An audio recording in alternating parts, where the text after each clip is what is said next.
When asked, is there a single healthy tip that is more important than any other? I have to respond, yes, I really think there is.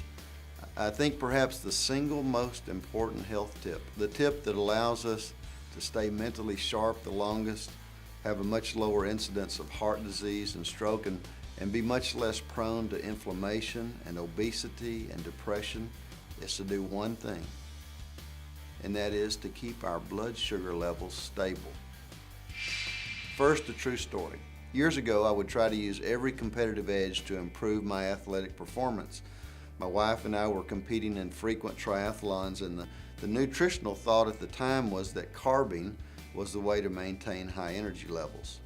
Carb, or carbohydrate, is another name for sugar. Sugars can be in a very simple form like sucrose or table sugar.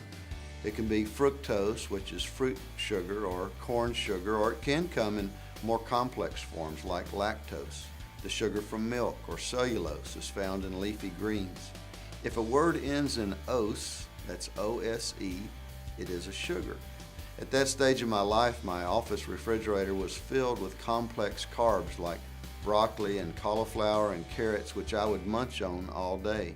The tendency when you eat only carbs is to graze all day, much like a cow. I've always been an early riser, so in those early years I would awaken at 5:30 a.m. and I was ready for breakfast. And after 7 or 8 hours of sleep, I loved to get up and have a big breakfast of whole grain cereal topped with fresh or dried fruit and drenched in skim milk. Now that sounded like a wholesome thing to do, but nothing could have been further from the truth.